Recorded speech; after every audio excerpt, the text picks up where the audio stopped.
Binisita ni AFP Chief of Staff General Romeo Browner Jr. ang mga nasugatang sundalo matapos ang pambobomba ng Chinese Coast Guard ng water cannon sa resupplying bore ng Onay sa May 4 noong Sabado.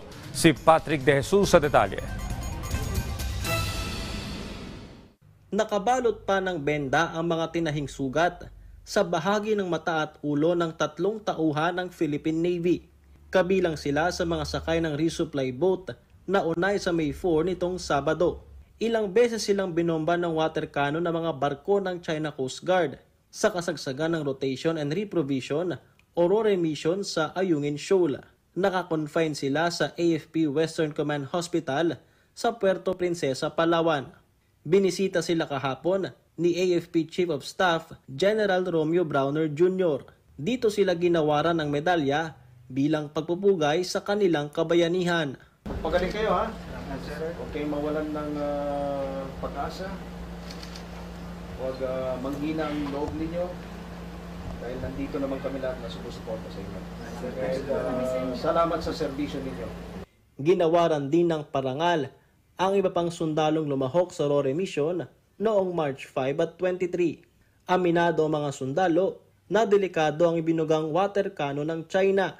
Dahil sa lakas ay muntikan silang mahulog mula sa resupply boat. Gayunman, hindi pa rin magpapatinag ang mga sundalo.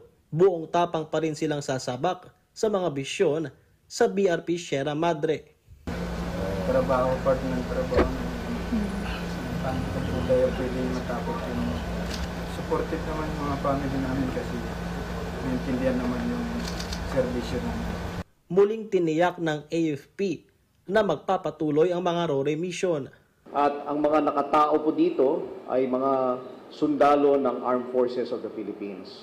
So it is our duty to continue bringing supplies to them, to sustain them in their operations, and to make sure that their morale, their welfare, is taken care of. Ngayon, nag-uusap po kami ng Coast Guard, ng Philippine Navy, ng BFAR at ng iba pang mga ahensya ng gobyerno upang magtulong-tulong kami kung paano natin gagawin yung mga susunod na mga resupply missions such that maiwasan natin yung mga ganitong insidente na merong nasusugatan. Unacceptable na tumigil ang resupply and rotation ng personnel doon. So, there are a lot of options, there are a lot of course of actions that are available to us. Dagdag ng AFP, nakahanda sila sa anumang posibleng senaryo kung lalong uminit ang tensyon sa West Philippine Sea. We're ready for that. Kung ano man yung gagawin nila, our troops on the ground, whatever yung ating tropa sa Sierra Madre, and those performing RORE mission are all prepared for that, the worst case scenario. We're ready for that. Patrick De Jesus para sa Pambansang TV sa Bagong Pilipinas.